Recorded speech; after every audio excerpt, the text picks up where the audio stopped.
पर एक भगवान ऊपर है तो एक भगवान नीचे है। लेकिन जिस डॉक्टर को हम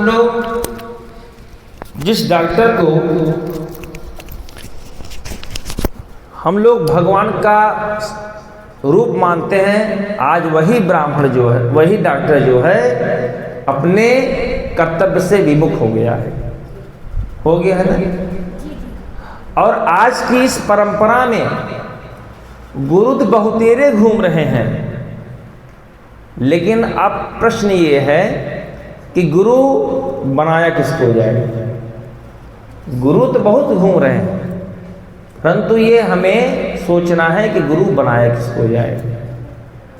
अब जब बात आती है गुरु बनाने की, तो भी हम लोग गुरु को नहीं ढूंढ पाते हैं। तो गुरु कहाँ से बनाया जाए? तो प्यारे, जिस गुरु को देख करके आपके मन में शांति का भाव आ जाए, मन आपका एकदम शांत हो जाए और लगे नहीं सच में यही गुरु हैं, और वो जो गुरु हैं वास्तव में वो गुरु के लायक भी हों। ऐसा नहीं है कि बस राह चलते किसी को भी गुरु बना लीजिए, है ना।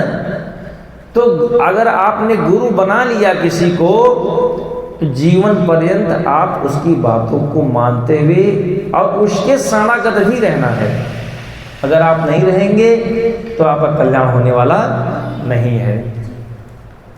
गुरु परंपरा ही ऐसी होती है। अगर ये गुरु परंपरा ना हो तो विद्यालय क्यों खोला जाए? बच्चे स्कूल जाते हैं पढ़ने के लिए ना, बच्चे चाहे तो घर पर भी पढ़ सकते हैं। अभी ये देख लीजिए, अभी हाल ही की घटना है ये कोरोना काल की। इस कोरोना काल में देखिए बच्चे ऑनलाइन पढ़ रहे थे अपने घर पर, लेकिन वो ऑनलाइन पढ़ाई किसी काम की हुई नहीं हुई। ठीक है, तो ये गुरु परंपरा का जो चला रहा है, परंपरा आज से नहीं कितने सालों से चला रहा है, इसीलिए चला रहा है। अगर हम त्रेता युग के रामायण काल की बात करें तो त्रेता युग में आपको पता होगा कि राजा दशरथ चक्रवर्ती सम्राट थे कि नहीं थे? राजा दशरथ चक्रवर्ती सम्राट थे। अब वो ये चाहते तो वशिष्ठ जिससे कहते कि भाई ऐसा है गुरुजी, हमारे बच्चे गुरुकुल में नहीं पढ़ेंगे, इतना महल है, एक महल आप दे दीजिए और हमारे चारों बच्चों को आप वहाँ पढ़ाइए। कर सकते थे, लेकिन नहीं किए। क्यों? क्योंकि गुरुकुल की एक परंपरा होती है। तो दशरथ जी ने अपने चारों बेटों को गुरुकुल में भेजा दीक्षा लेने के लिए, है ना। क्यों? क्योंकि अगर वो गुरुकुल में दीक्षा ना लिए होते, वहां पर अगर ना रहे होते, तो जो 14 वर्ष का वनवास हुआ रामचंद्र जी को, वो 14 वर्ष में काट ना पाते, क्योंकि वो सुकोमल रहते।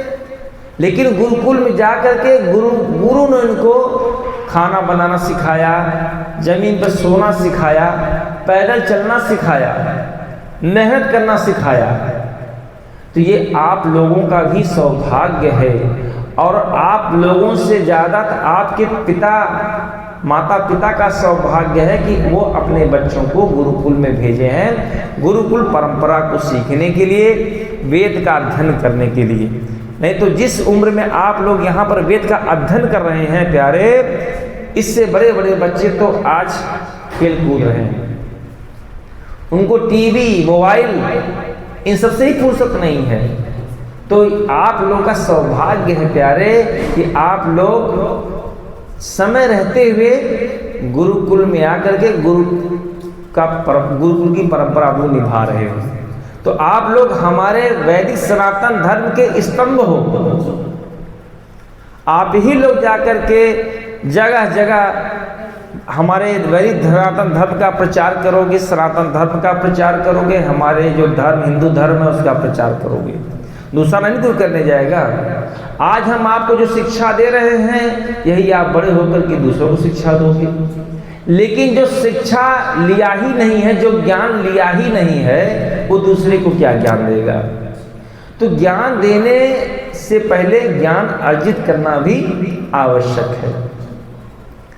अब फिर मैं उसी पॉइंट पे आ जाता हूं कि जहां माँ बाप की सेवा करना भी अति आवश्यक है। यदि आप माँ बाप की सेवा नहीं करोगे प्यारे तो कौन करेगा। जितना माँ बाप के दिल में आपके लिए जगह है, अभी आप छोटे हैं तो आप अपने माँ बाप को याद करते हैं, प्यार मोहब्बत सब कुछ है, लेकिन जैसे ही बड़े हो जाएंगे आप लोग तो आप लोग क्या करेंगे, विवाह इत्यादि हो गया तो पत्नी ने कहा, पत्नी कहती है कैसा है, या तो हम रहेंगे या तो हमारे माई बाप रहेंगे, दुई मसले तो कही लो, चाहे मैं रहूंगी चाहे आपके माँ बाप रहेंगे। अब पति बेचारा क्या करे, हैं ना इधर को हुआ ना उधर को हो रहा है। लेकिन सोचना है उस पत्नी को भी और उस पति को भी कि ये वही जो पत्नी है जो उसके माँ बाप हैं, जो उसके भाई होंगे, उसकी भी तो भौजाई आएगी। अगर वही उसकी भाभी कह दे कि हम इनको भी निकाल दो, तो वो जो लड़की जो आज कह रही है अपने पति के माँ बाप के लिए, तो वही चीज उसके ऊपर भी लागू होगा। लेकिन बहु इस चीज को नहीं सोचती हैं। और सबसे बड़ी कमी जो प्यारे है ना, वो है किसकी, वो है पति की। उसको सोचना चाहिए ना कि माँ बाप तो हमारे आज से नहीं, ना जाने कितने जन्मों से हमारा उनका नाता है। पत्नी तो आज आई है, एक पत्नी नहीं 10 पत्नी मिल जाएंगी, एक मित्र नहीं 10 मित्र मिल जाएंगे। लेकिन प्यारे जीवन में माँ बाप केवल एक बार मिलते हैं, भाई केवल एक बार मिलता है, लेकिन मित्र आपको हजारों मिल जाएंगे। और यही कथा उस समय की है जब भगवान श्री राम को माता कैकेयी ने दशरथ जी से कहा कि इनको 14 वर्ष का वनवास चाहिए। तो 14 वर्ष का वनवास चाहिए, तो राजा दशरथ जी तो एकदम अचेत हो गए, अरे तुमने ये क्या मांग लिया, तुम्हें जो भी कुछ मांगा, राज्य मांगो या अन्य कुछ चीज मांगो वो मैं तुम्हें दे सकता हूं। तुम भरत के लिए राजगद्दी मांग रही हो, वो भी मैं देने को तैयार हूं, लेकिन मेरे राम को 14 वर्ष का वनवास मत दो, क्योंकि राम ही मेरे प्राण हैं और मेरा प्राण ही तुम मुझसे अलग करना चाहती हो, तो मैं भी जीवित नहीं बचूंगा। लेकिन वो कैकेयी जानती थी ये बात कि राम के दशरथ जी के प्यारे राम हैं और राम के प्यारे दशरथ जी हैं। अब देख लो कितना दर्द होता है, एक पिता अपने पुत्र से अलग हो रहा है। दशरथ जी को ये बात पता है कि आज मेरा बेटा चला जाएगा तो दोबारा मुझसे मिल नहीं पाऊंगा। ये बात सही है। आप लोग अगर शांति बना के कथा सुनेंगे तो मैं कथा सुनाऊंगा, नहीं तो आप लोग यहाँ से चले जाइए, क्योंकि ये मैं कथा श्री हनुमान जी का सुना रहा हूँ। आज हनुमान जी का दिन है, मैं उनको सुना रहा हूँ, ठीक है। तो बात नहीं, बिल्कुल नहीं, नींद आ रही है, बात करना है, चले जाइए यहाँ से। तो दशरथ जी को ये बात पता थी कि यदि आज मैं राम से अलग हो गया तो मेरे प्राण नहीं बचेंगे, ये बात पता थी, ठीक है। और जब दशरथ जी के पास राम जी आए तो राम जी को देख करके दशरथ जी बहुत रोए, और इतना रोए हैं जिसे आप कल्पना भी नहीं कर सकते हो, ठीक है। लेकिन राम जी नहीं रोए, राम जी नहीं रोए। उनको पता था अगर मैं रोऊंगा तो हमारे पिताजी हमको और नहीं जाने देंगे और पिता का मान हमारे टूट जाएगा। तो सोचो, वो नहीं रहेंगे। जैसे कि अभी कल एक घटना हमें याद आई, कोई अभी चर्चा कर रहा था कि भगवान कृष्ण की और माता किसकी कथा थी, सत्यभामा कथा थी, सत्यभामा कथा थी कोई। तो जब सत्यभामा जी के पिताजी जो थे उनको सत्राजित ने शायद मारा था, कौन मारा था कथा नहीं याद आ रही हमें। तो वो सत्यभामा जी शायद रोने लगी और जब वो जो रोने लगे तो कृष्ण भगवान जो हो उनको सोचे कि जो है इनको हम चुप करा दें, लेकिन सोचे कि हम क्या क्या करके चुप कराएंगे। कल कथा में याद आ रही है ना, आचार्य जी आप बताएंगे। तो कृष्ण भगवान भी रोने लगे तो चुप हो गई। तो यहाँ पर भगवान श्री राम रोए नहीं, इसीलिए नहीं रोए। अगर मैं रो दूंगा तो हमारे पिता का दिल और कमज़ोर हो जाएगा। तो जो हमें 14 वर्ष का वनवास जो लिखा है और हमको जो जाना है वो हमको नहीं होगा, तो मैं जाऊंगा कैसे? ठीक है। तो यहाँ पर एक पिता पुत्र की जो करुणा है, आप सोचिए कि ये जानते हुए कि आज हमारा बेटा चला जाएगा और कभी हमसे मिल नहीं पाएगा, आप लोग को फील होता है? अगर आप ये पता हो जाए कि आज हम अपने पिता से जुदा होकर के आ रहे हैं और हमारे जुदा होने के बाद हमारे पिता जीवित नहीं बचेंगे, बताओ आप लोग के ऊपर क्या गुजरेगी? है नहीं है? तो हम लोग ये समझते हैं कि अपने माँ बाप की सेवा हमेशा करनी चाहिए और उनका हमेशा मान सम्मान करना चाहिए, उनका आदर करना चाहिए। ठीक है। अब यहाँ पर जो है होता क्या है, जब भगवान राम दशरथ जी के पास आते हैं तो आने के बाद दशरथ जी तो बहुत रोते हैं, लेकिन जो माँ कैकेयी हैं वो केवल तमाशा देख रही हैं। वो कह रहे हैं बहुत हो गया बाप बेटे का ये प्यार, अब जल्दी से जाओ, तुम जल्दी से जाओ। लेकिन पिता कहता है कि नहीं बेटा, अभी तुम मत जाओ। क्यों मत जाओ? क्योंकि अभी मैं तुम्हें देख रहा हूँ और ये आखिरी बार है जब मैं तुम्हें देखूंगा, और देखने के बाद फिर तुम कभी वापस नहीं आओगे। और जैसे ही जाने को तैयार हुए राम जी, जैसे ही जाने को तैयार हुए तो दशरथ जी ने हाथ पकड़ लिया। दशरथ जी ने हाथ पकड़ लिया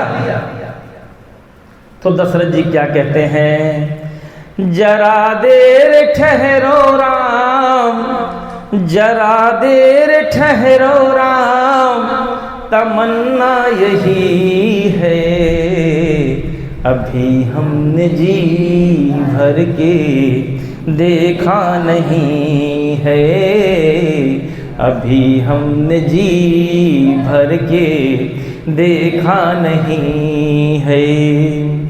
जरा देर ठहरो राम, जरा देर ठहरो राम, तमन्ना यही है, अभी हमने जी भर के देखा नहीं है, अभी हमने जी भर के देखा नहीं है।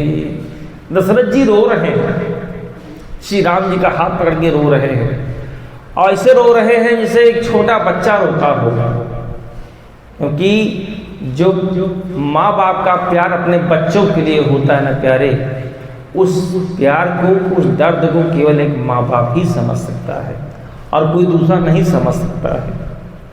फिर आगे दशरथ जी कहते हैं, कैसी घड़ी आज जीवन की आई, कैसी घड़ी आज जीवन की आई, अपने ही प्राणों की करते विदाई, अपने ही प्राणों की करते विदाई। अब ये अयोध्या, अब ये अयोध्या हमारी नहीं है, अभी हमने जी भर के देखा नहीं है, अभी हमने जी भर के देखा नहीं है। जरा देर ठहरो राम, जरा देर ठहरो राम, तमन्ना यही है, अभी हमने जी भर के देखा नहीं है, अभी हमने जी भर के देखा नहीं है। माता कौशल्या की आँखों के तारे, माता कौशल्या के आँखों के तारे, दशरथ जी के राज दुलारे, दशरथ जी के राज दुलारे।